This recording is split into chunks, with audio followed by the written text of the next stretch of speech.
Hello दोस्तों, math magician online class में आपका स्वागत है। दोस्तों मैं श्याम कुमार।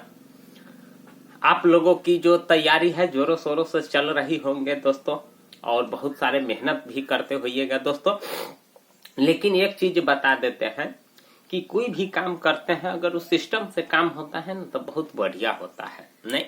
और बेसिस्टम से कीजिएगा, उसका कोई न नियम हो न कोई लॉ का पालन हो, तो वह काम थोड़ा यानी दिक्कत में आ सकता है दोस्तों। तो कहने का मतलब ये है कि आप मैट्रिक की तैयारी जोरों शोरों से कर रहे हैं दोस्तों, तो एक सिस्टम से कीजिए, क्योंकि अब अंत समय आ गया है और इस बार आर की पार कर देना है। बात समझ रहे हैं कि ना दोस्तों?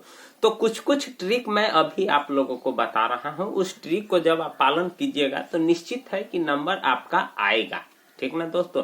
तो मैंने गणित का बताया है कि आपको किस प्रकार से गणित सब्जेक्ट पढ़ना है दोस्तों। आज मैं आपको हिंदी का बता रहा हूँ, और हिंदी भी अनिवार्य सब्जेक्ट है। जब आप इसमें नंबर ले आते हैं दोस्तों, तो आपका जो डिवीजन होगा वह फर्स्ट होगा, और जब फर्स्ट होगा तो सरकार से 10,000 रुपया ले लीजिएगा। नहीं, जो भी आपका फॉर्म उरम सब भराया उराया होगा, जो भी सरकार ढौआ आपसे 9th-10th में लिया हुआ होगा, 1 से 8 तक तो आप फ्री में पढ़े होइएगा, लेकिन 9th-10th में आप जब ही गए तो आपसे कुछ ढौआ लेना शुरू कर दिया। तो दोस्तों वो जो ढौआ लिया है, फॉर्म भराई, रजिस्ट्रेशन, यानी जो भी हो उस सब पैसा यही फर्स्ट डिवीजन ला करके उससे क्या करना है दोस्तों, ले लेना है। तो दोस्तों आज मैं हिंदी का बता रहा हूं। अगर आप इस तरीकों से पढ़ते हैं तो निश्चित है कि आपका नंबर आ सकता है दोस्तों। सबसे पहली बात है कि क्या करना है आपको। ये जो देख रहे हैं हिंदी में लेखक परिचय, निबंध और व्याकरण पर आपको विशेष ध्यान देना है दोस्तों, ठीक ना? यानी सबसे पहले आपको लेखक जो परिचय होता है, निबंध और व्याकरण, इस पर विशेष ध्यान देना है। क्यों ध्यान देना है? तो आप जानते हैं कि निबंध और लेखन से 10 नंबर का क्वेश्चन पूछा जाता है, और व्याकरण से दोस्तों 50 अंक ऑब्जेक्टिव पूछा जाता है, ठीक ना दोस्तों? यानी जो यहाँ देख रहे हैं व्याकरण से 50 अंक का पूछा जाता है ऑब्जेक्टिव में। तो सबसे पहले आपको लेखक परिचय, निबंध और व्याकरण पर आपको खास करके विशेष ध्यान देना होगा, ठीक ना दोस्तों?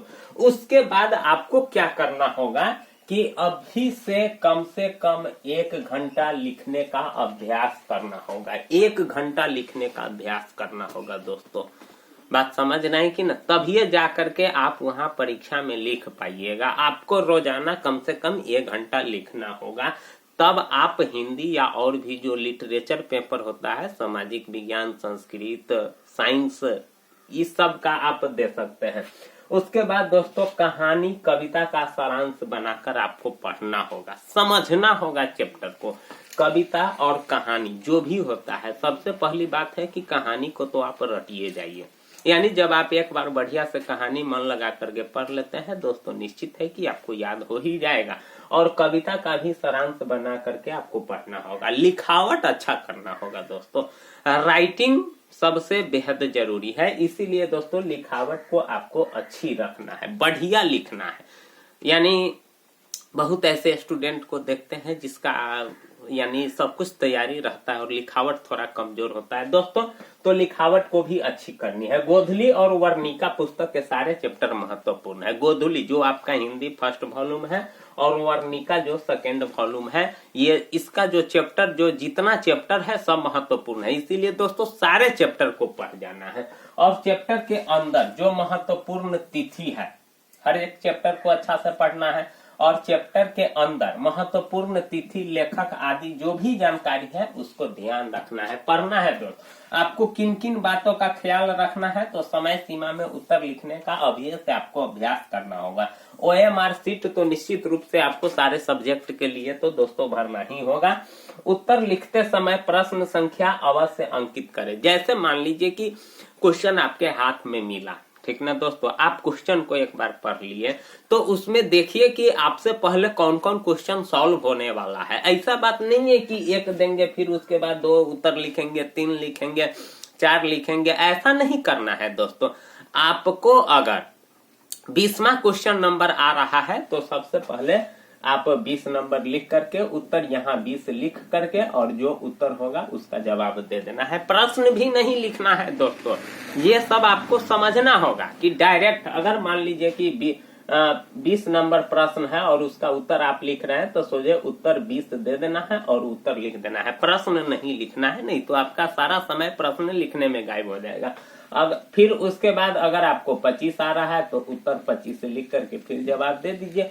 अगर आपको यानी 5वां क्वेश्चन का जवाब आ रहा है तो उत्तर 5 लिख करके जवाब दीजिए। ये कोई जरूरी नहीं है कि पहले 1 का दीजिए, 2 का दीजिए, 3 का दीजिए, 4 का दीजिए, या अगर 1 2 का न दिया आया तो उसके लिए जगह भी छोड़ दीजिए। दोस्तों ये बात नहीं करना है एग्जाम में। वही चीज कहता है कि उत्तर लिखते समय प्रश्न संख्या अवश्य अंकित करें। और दोस्तों जब आप चोरी भी करते हैं दोस्तों तो सेट जो देखते हैं, जैसे मान लीजिए होता है कभी कि बगल में तेज लड़का है और कोई क्वेश्चन आपको आया तो उसको नहीं आया, उसको आया तो आपको नहीं आया तो दोस्तों जो क्वेश्चन आप बना रहे हैं उस बगल में से अगर आप देखते हैं तो उसके यानी उसका जो उत्तर लिख रहा है वो किस प्रश्न संख्या का लिख रहा है, ये अपने क्वेश्चन में पहले देख लीजिएगा कि आपका कै नंबर में है वह क्वेश्चन, और अपना क्वेश्चन नंबर दीजिए, क्योंकि कॉपी पर तो सीरीज भी लिखना रहता है दोस्तों, तो क्वेश्चन हेर फेर भी हो सकता है। इसीलिए दोस्तों आपको ध्यान रखने की जरूरत है कि उत्तर लिखते समय प्रश्न संख्या अवश्य अंकित करें, निर्धारित प्रश्नों का ही उत्तर दें।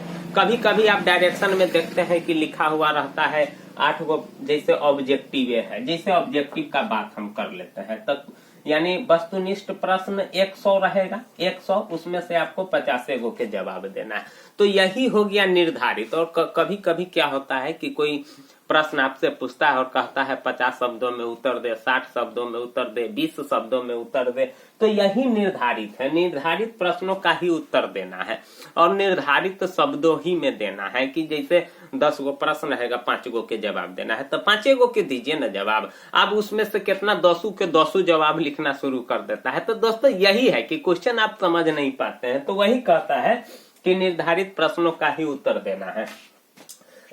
उसके बाद दोस्तों आपको क्या करना है कि गलत उत्तर अगर आप लिख दिए हैं तो उसको एक बार काट दें, जाने सिरे से एक बार काट दें। जैसे नाखून क्यों बढ़ते हैं, इसका उत्तर लिख रहे हैं कि पहले मनुष्य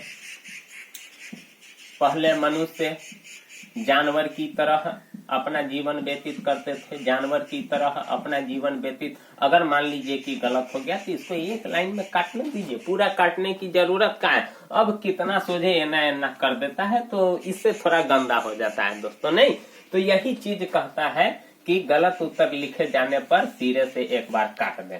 उत्तर पुस्तिका पर मोबाइल नंबर कोई कथन चिन्ह संकेत प्रयोग नहीं करें। OMR यानी उत्तर पुस्तिका पर ना आपको मोबाइल नंबर लिखना है, ये सब तो नॉर्मली बात है, ये चीज सब आपको समझना ही होगा दोस्तों। सबसे पहले आपको निबंध का जो महत्वपूर्ण चैप्टर है कि निबंध आपसे क्या क्या चीज पर पूछ सकता है, तो मेरे प्रिय लेखक, मेरे प्रिय महापुरुष, मेरे प्रिय खेल और मेरे प्रिय शिक्षक, इन चीजों पर आपसे निबंध पूछ सकता है। त्योहार जैसे होली हो गया, दशहरा हो गया, दिवाली, छठ पर्व, ईद, इन ये जो पर्व सब है इन सब पर आपसे निबंध पूछा जा सकता है। उसके बाद सामाजिक समस्या जैसे दहेज प्रथा हो गया, बेरोजगारी हो गया, गरीबी हो गया, आतंकवाद हो गया, इस सब पर भी आपसे निबंध पूछा जा सकता है। दोस्तों मैं जो यह निबंध बता रहा हूँ समझिए यही निबंध रहेगा, आपको याद कर लेना है। समसामयिक विषय जैसे कोरोना एक महामारी, आत्मनिर्भर भारत, इस सब पर कोई न कोई निबंध आपसे पूछ सकता है। और दोस्तों हिंदी का पैटर्न क्या है, तो टोटल अंक 100 नंबर का होगा, 106 गो प्रश्न होगा दोस्तों। उसमें से 50 गो वस्तु यानी 100 वस्तुनिष्ठ रहेगा, 50 अंक का रहेगा, गोधुली वर्णिका से 50 अंक का रहेगा, व्याकरण 50 नंबर का रहेगा, और जवाब आपको कै गो के देना है 50 गो के देना है दोस्तों। मतलब 100 प्रश्न रहेगा ऑब्जेक्टिव में, 50 अंक का रहेगा, जिसमें से गोधुली में से 50 अंक का रहेगा और व्याकरण में से 50 अंक का रहेगा, और टोटल आपको 50 गो के जवाब देना है। उसके बाद और जो प्रत्येक प्रश्न होगा 1-1 अंक का होगा।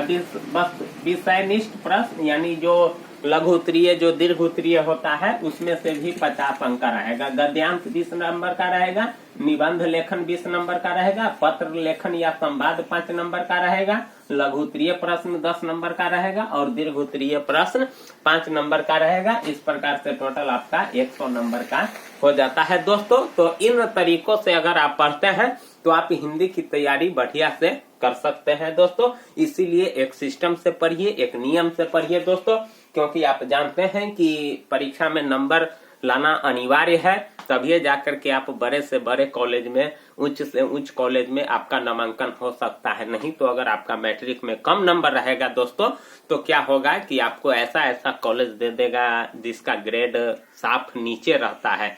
क्योंकि अब तो आप जानते हैं कि इंटर में एडमिशन के लिए OFS में रजिस्ट्रेशन कराना पड़ता है और आपको सरकार खुद कॉलेज का चॉइस करके देगा कि आपको किस कॉलेज में एडमिशन कराना है। तो वही आपका जो मार्क्स रहता है ना मैट्रिक में, उसी नंबर के आधार पर आपका कॉलेज भी मिलता है। अगर आपका दोस्तों बढ़िया नंबर है तो बढ़िया कॉलेज मिलेगा, अगर खराब नंबर है तो खराब कॉलेज मिलेगा। इसीलिए दोस्तों 2023 का जो मैट्रिक का एग्जाम होगा उसको बढ़िया से पास कीजिए। आप सबसे मेरी यही कामना है दोस्तों। तो आपको अच्छा लगे तो प्लीज चैनल को जरूर सब्सक्राइब कर दीजिएगा, वीडियो को लाइक भी कर दीजिएगा और दोस्तों के साथ जरूर शेयर कीजिएगा। थैंक यू, धन्यवाद।